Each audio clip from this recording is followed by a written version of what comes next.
नमस्कार दोस्तों, मेरा नाम स्वप्निल शर्मा है।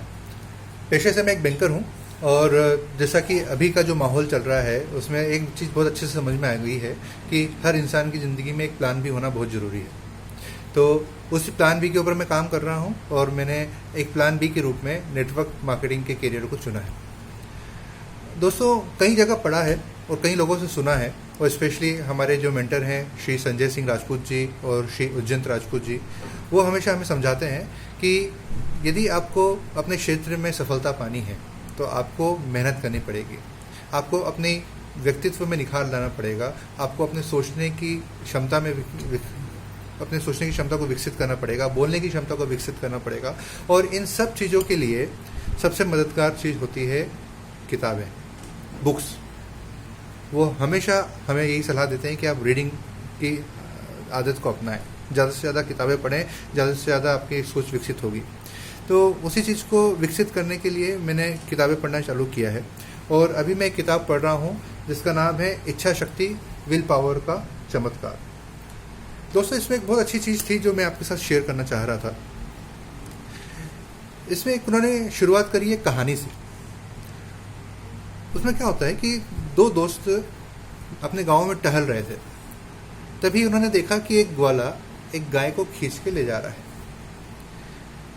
एक दोस्त ने दूसरे दोस्त से पूछा कि यार, ये ग्वाला गाय से बंधा हुआ है या ये गाय ग्वाले से बंधी हुई है?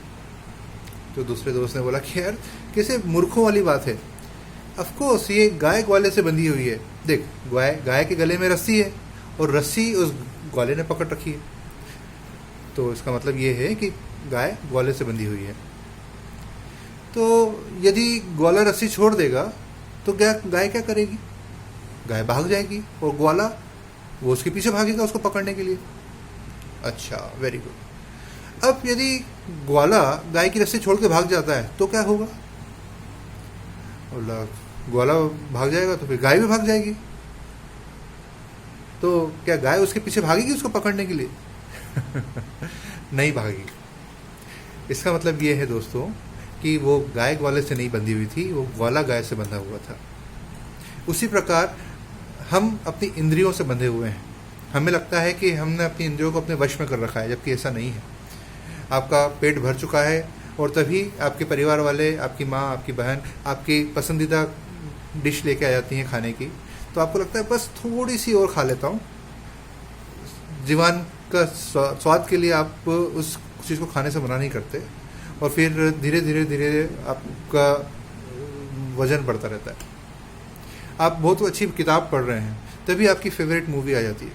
आप बोलते हैं बस थोड़ी सी मूवी देख लेता हूँ, बस ये वाला सीन देख लेता हूँ, बस ये वाला गाना देख लेता हूँ, उसके बाद पढ़ने बैठूंगा, और फिर आपकी पढ़ाई डब्बा गोल हो जाती है।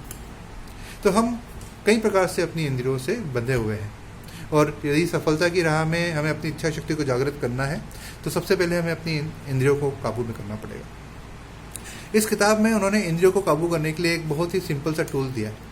वो ये क्या कहते हैं कि जब आप भगवान की प्रार्थना करते हैं तो आप अपने हाथ जोड़ते हैं, या जो भी हाथों की मुद्रा रहती है, तो उस समय साइकोलॉजिकली आप पूरी तरीके से उस पर्टिकुलर प्रोसेस में इन्वॉल्व हो जाते हैं, प्रार्थना की प्रोसेस में।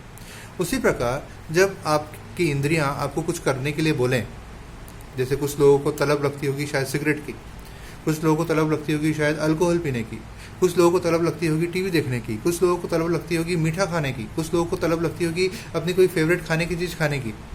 तो उस समय उनको बस ये करना है, अपने दोनों हाथ पीछे ले जाना है और सिंपल बोलना है, नहीं, मुझे ये नहीं करना है। छोटी छोटी चीज़ों में शुरुआत करिए, खाने पे शुरुआत करिए, टीवी देखने पे शुरुआत करिए, म्यूज़िक सुनने में शुरुआत करिए। देखेंगे कि धीरे धीरे धीरे आपकी इच्छा शक्ति डेवलप होती जाएगी। और दोस्तों, ये इच्छा शक्ति डेवलप होना बहुत ज़रूरी है। बहुत सारे बैरियर्स आएंगे सफलता की राह में, और सबसे बड़ा दुश्मन इंसान का खुद होता है, उसकी खुद की इंद्रियां होती हैं। यदि हमने अपनी इंद्रियों को अपने वश में कर लिया तो मुझे पूरा यकीन है कि हम सफलता की राह में बहुत आगे तक जा सकते हैं, और ना सिर्फ जा सकते हैं, वहाँ पे मेंटेन भी रह सकते हैं। तो मेरा एक प्रयास था आपके साथ कुछ शेयर करने का। आशा है आपको ये जानकारी अच्छी लगी होगी। धन्यवाद।